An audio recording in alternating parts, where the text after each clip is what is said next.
Well, assuming you don't win the lottery, it's likely that financial strain has been top of mind lately. Sorry in advance, but this story is not going to help. We're still a couple months away from when you can file your taxes, but a new headline tonight is already putting some taxpayers on edge. We're talking about IRS Direct File. The popular service is no more. Financial advisor Dan Casey is here with us tonight, and I want to point out that this service was not available in Michigan for that kind of year that it was available. Yes, no, it was never. They had a first rollout, and then they were going to planning on opening it up for more. Michigan was never part of it, because trust me, I looked. I do my taxes for my mom and my 3 kids, so I tried to do it, but it wasn't available. And so for the people in Michigan, our viewers, that it wasn't necessarily available to, what is it, or what was it?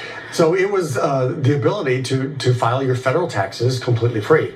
And it was amazingly, you usually don't hear this with government programs, but it was super easy to use. And so, yeah, it was a shame that they didn't really give it a chance to really, to get everywhere. And the Biden administration spent tens of millions into this to only see it available for a year. And I know that some of the criticism was there's already free services out there. So this was sort of competing with that. Talk about what it did to kind of the environment of tax filing. Yeah, so that's kind of my theory is, you read that millions of dollars was lobbying from the tax preparation industry, and that's the first thing I thought of when I saw that the government was doing that. Sure. I went, oh my gosh, that's going to overturn all those people. So I'm quite certain that had a big way in the factor of pulling it down. But there's some free ones out there, and I even got caught into this when I was trying to do it for my kids.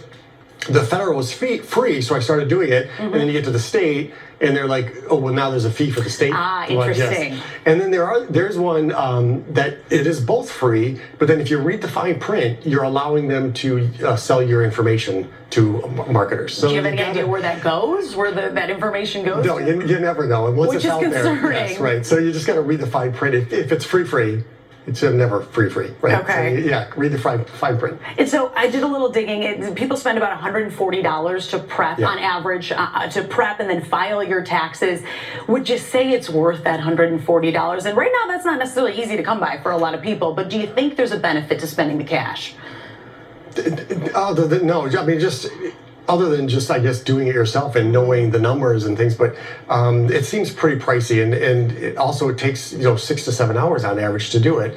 I think as long as it's pretty basic, it should not cost $140. So, and that's kind of what the free programs are, and even the File Direct program was. Yeah, it still had to be a pretty basic return, not a whole bunch of fancy stuff. It's not going to change a lot for people in Michigan because that free service from the government wasn't available. However, big picture, do you think it will affect how people file their taxes this year? How will it sort of change things up? So, unfortunately, the people that did use that are just now going to have to search around. And I did a fair amount of research as well. And it's really, you really got to read the fine print. It seemed to be H&R Block had the best program to get both free federal and state without having to scour through the fine print. As we're kind of getting into that tax season, the pre-tax season, what do you recommend people do at this point in the game? So start to gather your paperwork, know the different deadlines. So, a lot of people, they know that they can contribute to retirement plans even past December 31st, up until they file their taxes. But people who want to do conversions, that has to be done before the end of the year. So just know your deadlines and start thinking about it and start preparing. And while we're here taking this free advice from you, what are some things that you recommend right now as we go into the holiday season, as we go into the new year, and you're thinking about taxes, you're thinking about maybe some output of money that you're going to be using for the holidays? What's your best advice? Yeah, so probably you start gathering your receipts. When it comes to the holidays anyway, start budgeting, making sure you have enough money aside. Maybe start limiting how much you're spending, because I know if you're like me, you hop on Amazon and just start getting a little carried away. But just budgeting and starting to gather and monitoring your expenses so you can properly document those and get them to the right professionals or for yourself. Yeah, take a look back at all that money you spent on Amazon this year. All right, Dan Casey, thank you so much for joining us tonight.